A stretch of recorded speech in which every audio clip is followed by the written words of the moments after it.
नमस्कार दोस्तों and welcome you to Deep concept. I am sure कि आपने मैक मोहन लाइन के बारे में सुना होगा। इसी को लेकर एक नई डेवलपमेंट सामने आई है।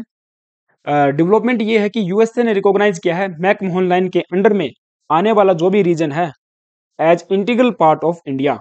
एक ऑफिशियल रेजोल्यूशन पास किया गया है पार्लियामेंट के अंदर और उसमें बताया गया है जो भी अरुणाचल प्रदेश का हिस्सा है जो चाइना क्लेम करता है वो इंडिया का इंटीग्रल पार्ट है, न कि चाइना का। जो चाइना का क्लेम है उसको यहाँ पे डिनाई किया गया है और चाइना को कंडेम भी यहाँ पे किया गया है। तो बहुत बड़ी एक डेवलपमेंट हम कह सकते हैं कि यूएसए ने ऑफिशियली इसको रिकॉग्नाइज किया है। हम बात करेंगे मैकमोहन लाइन के बारे में, शिमला ट्रीटी के बारे में बात करेंगे और इंडिया का क्या स्टांस है और साथ ही साथ चाइना का क्या स्टांस है और कब चाइना ने जो मैकमोहन लाइन है इसको डिनाई किया था, वो सारी बातें इस वीडियो में हम बात करेंगे आज। बट बिफोर वी बिगिन, आप सभी से रिक्वेस्ट है यार, प्लीज अगर चैनल पे नए आए हो तो चैनल को सब्सक्राइब कर लेना deep concept. Now here is the news cutting. USA Senate recognized McMahon Line as international boundary, calls Arunachal Pradesh N integral part of India. यानी कि जो अरुणाचल का हिस्सा है वो हमारा इंटीग्रल पार्ट है, ऐसा रेजोल्यूशन इनके द्वारा पास किया गया है।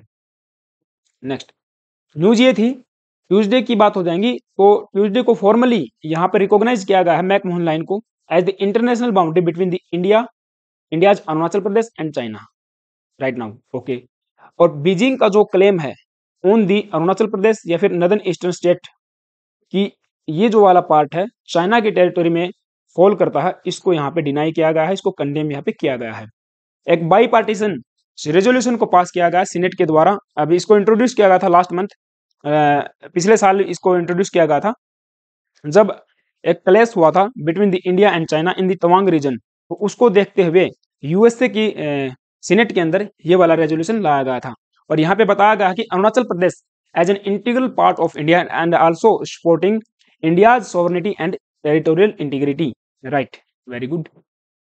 अब ये जो रेजोल्यूशन है ये इस टाइटल से यहाँ पे लाया गया था, आप एक बार देख लेना। That is reaffirming the state of Arunachal Pradesh and Indian territory and the condemning the People's Republic of China provoking in Asia, South Asia.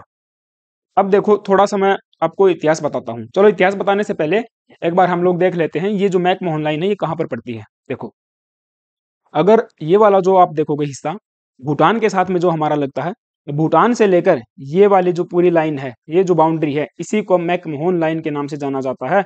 यहाँ पर आप जाओगे ना तो जहाँ से ब्रह्मपुत्र नदी यहाँ में प्रवेश करती है हमारे इंडिया के अंदर, तो वहां तक का जो एरिया है ये शायद 890 किलोमीटर की पूरी बाउंड्री है, इसी को मैकमोहन लाइन के नाम से जाना जाता है।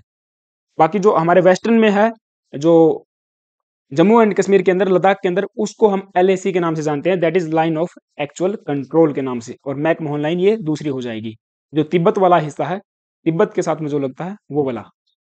नाउ हमने बताया कि तवांग रीजन में पिछले साल जो क्लैश हुआ था इंडियन फोर्सेज के और चाइनीज फोर्सेज के बीच में, उसी को देखते हुए ये रेजोल्यूशन पास किया गया है। तो आई होप कि मामला तो आपको समझ में आ गया होगा। अब बात कर लेते हैं हम लोग थोड़ी सी, व्हाट इज मैकमोहन लाइन। तो ये नॉर्मली आपको सबको पता है एक इंटरनेशनल बाउंड्री है between the India and China, और ये जो सर हेनरी हैं इनके नाम पर इसको रखा गया है, जो कि फॉरेन सेक्रेटरी थे British run government of India के उस टाइम पे, and the chief negotiator of the convention at Shimla. अब शिमला कन्वेंशन इसके बारे में भी बात करेंगे। शिमला अगर ट्रीटी या कन्वेंशन की बात करते हैं, 3 जुलाई 1914 को ये वाला रेजोल्यूशन या फिर ये वाला कन्वेंशन पास किया गया था। और इसमें अगर आप देखोगे तो India India that is British India, China that is Republic of China and Tibet, ये तीनों इसके अंदर शामिल थे। लेकिन चाइना ने बाद में इसमें वॉकआउट करके इससे बाहर हो गई थी। तो ये वाला जो ट्रीटी है या फिर कन्वेंशन है, इंडिया, ब्रिटिश इंडिया और तिब्बत के बीच में ही साइन हुआ था। Now where is the McMahon line, मैंने आपको दिखा दिया है रीजन में, इसमें मैप में। तो ये वाला जो रीजन है, ये वाली जो बाउंड्री है, इसी को मैकमोहन लाइन के नाम से जाना जाता है। 1914 की बात हो जाएंगी। India and Tibet sign the Shimla treaty to have clear boundary that is McMahon line between India and Tibet. Following this agreement, the Tawang region and the southern part of the Tibet were considered to be part of the British India। जो Tawang reason है जहां पर China बार बार एक प्रकार से enforce करने की बात करता है, वो अपना हिस्सा क्लेम करने की बात करता है, वो वाला रीजन उस टाइम पे ब्रिटिश इंडिया का पार्ट यहाँ पे बताया गया था, और कुछ southern part of the Tibet. तो यही रीजन है कि चाइना यहाँ पर इस बाउंड्री को नहीं मानता है। अब शिमला जो ट्रीटी है या शिमला कन्वेंशन है 1914 में हुआ था, जैसा कि हम पहले बात कर चुके हैं, और इसके अंदर रिपब्लिक ऑफ चाइना शामिल था। अब बात देखो, जो रिपब्लिक ऑफ चाइना है ना, ये रिपब्लिक ऑफ चाइना वर्तमान में जो मेनलैंड चाइना है उसके अंदर नहीं है। ये जो ताइवान जो रीजन है, ताइवान के अंदर जो गवर्नमेंट है उसी को कहते हैं रिपब्लिक ऑफ चाइना। और 1940, ये आप थोड़ा सा देख लो, 1912 से लेकर 1949 तक मेनलैंड चाइना के ऊपर किसका राज था? रिपब्लिक ऑफ चाइना का। लेकिन 1949 में गृह युद्ध के बाद यहाँ पे कम्युनिस्ट पार्टी की सरकार आ जाती है और यहाँ पे बना दिया जाता है people's Republic of China, that is PRC, people's Republic of China. अब पीपल्स रिपब्लिक ऑफ चाइना जैसे 1949 में गवर्नमेंट में आती है, पावर में आती है, तो इन्होंने कहा कि जो पीछे संधि हुई है, जितने भी ट्रीटीज हुई हैं, जितने भी कन्वेंशन हुए हैं हमारे बॉर्डर को लेकर, हम उनको नकारते हैं, डिनाई करते हैं। तो यहाँ पे सब जो भी ट्रीटीज हुई थी उनको यहाँ पे डिनाई कर दिया गया चाइना के द्वारा, ठीक है। तो उस टाइम पे 1914 के अंदर हम बात करते हैं तो पीपल्स रिपब्लिक ऑफ चाइना ने भी इसको वॉकआउट करके इससे बाहर हो गए थे संधि से।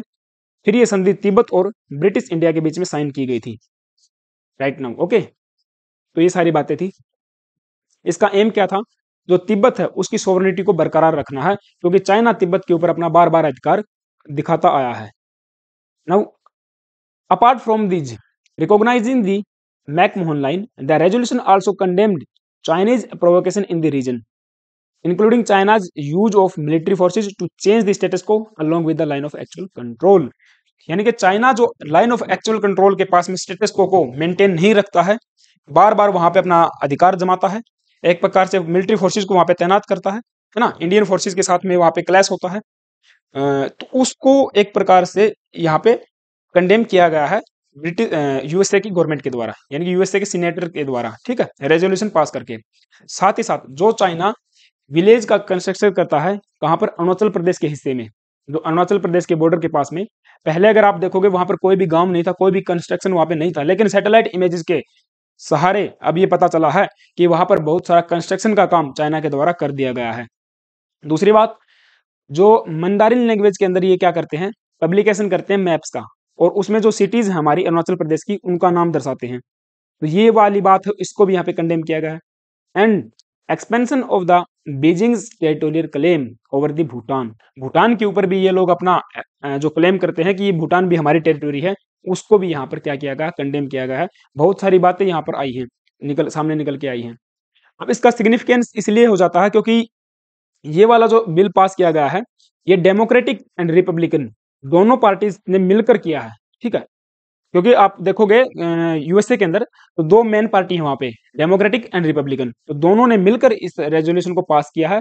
अब एक प्रकार से हम कह सकते हैं कि पूरी गवर्नमेंट ने इसको बैक किया है एक प्रकार से, राइट, ओके। और ये जो बिल हैगर्टी हैं, ये सीनेटर हैं, इनके द्वारा इस रेजोल्यूशन को एक प्रकार से इंट्रोड्यूस किया गया था। इनके साथ में कौन थे? जेफ मार्कले इनके साथ में थे। ये हैं co-chair of the congressional executive commission on China and had first introduce the resolution in the Senate. They are also member of the Senate foreign relation committee, जो चाइना के ऊपर एक सीनेट फॉरेन रिलेशन कमेटी है, उसके भी ये दोनों क्या है? मेंबर हैं। और यूएसए के ambassador to the India, right. चलो ये बात थी।